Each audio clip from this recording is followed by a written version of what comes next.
Hello and welcome to the last ever subscription video. It's a sad day, but every day that has coffee is a good day.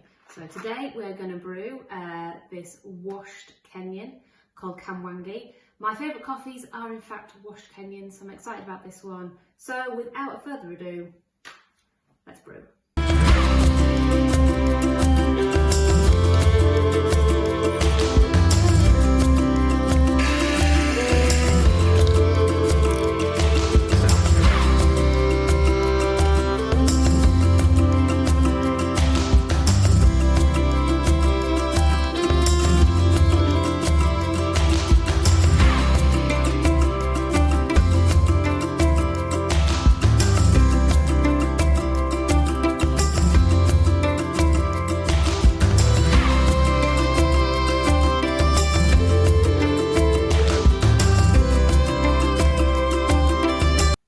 I'm back and I have brewed my coffee.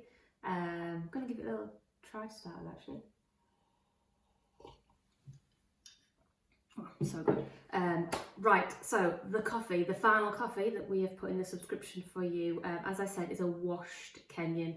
So these happen to be my favourite coffees, coffees from Africa that are washed because they're always super clean, light, delicate, fruity, have a really nice acidity to them, and this Kenya in particular is probably one of the better Kenyas I've had in the last few years, and it's got those classic Kenya vibes to it. So it's light, it's fruity. The notes we put on there are cherry, grapefruit and rhubarb, so just loads of fruitiness going on, a really nice acidity, very zesty, dead easy drinking, and a very summery coffee. I always think Kenya's and Ethiopia's just taste great in summer because it's like that light, fruity, tropical-y kind of vibe going on.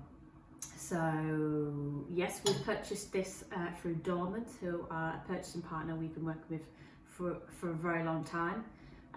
So it's nice to continue to work with them. And as I said, I'm gonna give it a try again. Yeah, just dead delicious, nice, fruity, and light. So that is the coffee. As I said, it's a wash coffee, so you can expect it to be nice and clean. As this is the last video, I thought I would just quickly go through the coffee, which I've done, and then give you some more information on if you're going to go out and buy coffee that's not on a subscription. What would be my top 5 tips for finding great coffee? So tip number 1 is information on the pack. So for example, if we take our Kamwangi here, we have got some really important bits of information which I'd always look for on a bag of coffee. So first of all, the origin. So we know this one is from Kenya. Secondly, the process, so washed. I talked a lot about washed coffees, natural coffees, and then all those kind of wild different processes between the honeys, the anaerobic fermentation, the thermal shocks. There's kind of loads of crazy processes out there, but make sure you can see the process because that is going to give you a good idea on how the coffee might taste. And then the variety. So the variety we are drinking today is a combination of a few varieties: SL28, SL34, and Ruru 11. SL28 is a classic Kenyan variety which has been around for a long time.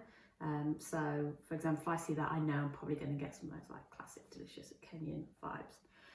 And then the other thing to always look for is some tasting notes.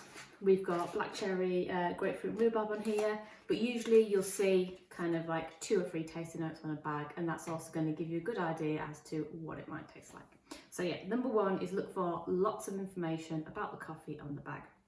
Number 2 is look for a roast date. We've got our roast dates on the back here.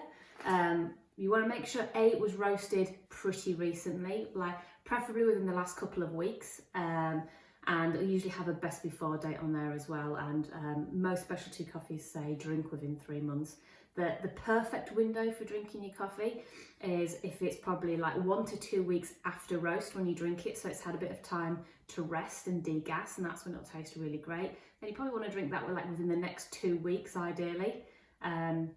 So it's all consumed kind of within a month, but you can always put whole bean coffee in the freezer if it's in a sealed container, and that will make it last as long as you need to, 10 times longer than it would normally. So there's a tip. You can also grind that from frozen as well. So yeah, that's kind of like what the nerds are doing, is they're putting their coffee in little test tubes in the freezer and then just getting it out from their frozen stash, so they can save the best coffees they've ever had and try them whenever they want to. So yeah, number 2 was roast date. Number 3, if the coffee is being offered as whole bean, it's more likely to be good. If you're buying ground coffee, which is totally okay, it won't last as long because there's a bigger surface area and therefore it will stale quicker. But mostly, if you're buying from your local independent coffee shop, they're probably going to have it for sale in whole bean. And if you ask them to grind it for you there and then, they'll be totally cool with that. So yeah, if you get it ground, try and use it as fast as possible. So that was number 3, offered as whole bean. Number 4, process. Always look at the process, because there's, like I said, there's like loads of crazy processes now. So if you look at the process in the bag, you're gonna have a good idea of kind of what you're gonna get. So washed coffee is gonna give you some nice clean flavors, and natural coffee is gonna go kind of boozy and sweet and kind of sticky. And then you've got your honey processes, so they're the kind of ones that are in between. So your yellow honey is almost to the washed side, and your black honey is almost on the natural side, and you've got red honey in the middle. So that's kind of like a little kind of like sliding slope from one to the other. And then, as I said, there's loads of really new and different processes, like the thermal shocks, there's like maceration and anaerobic fermentation, all these kind of things. And as soon as there's something a bit wild and out there, the coffee might taste a bit wild too. So make sure you give the bag a good read, or ask the barista, or check the notes on the website you're buying it from to kind of get a good idea of just how delicious and crazy it may taste. And then yeah, finally, my final tip number 5 would be always look at the origin. And if you don't know what origins you like coffee from, when you buy coffee, start noting down sort of what you like from there, which seems intimidating in the first place, but once you kind of get into it, you sort of think, all right, so I know that I like Brazils in the morning. Like Brazils are usually like quite chocolatey and kind of like give you that little kick you're looking for. So they're usually like your easy drinking morning coffees for me anyway. And then like generally speaking, like I said, I like the African coffees because they're lighter and fruity.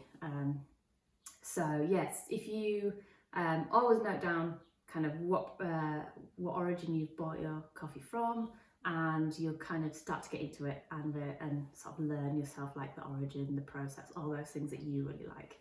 And it makes coffee buying a little bit easier when there's like 10 on the shelf. So yeah, those are my top 5 tips for you buying coffee. You will still be able to buy coffee from us, but as I said, the subscription is ending. Taylor's Discovery will close down, but we will relaunch and we'll still have some coffee to buy. But we'll be doing some different kind of interesting, fun stuff, so look out for that. So yeah, that is the end of my final subscription video. I'm going to go away and drink my delicious Kenyan coffee. Thank you so much for subscribing and for hopefully enjoying all the coffees we sent out, and maybe even watching some of these videos and enjoying those too. I've enjoyed doing them, and I hope to hear from you and see you again in the future. So until then, thanks very much. Cheers.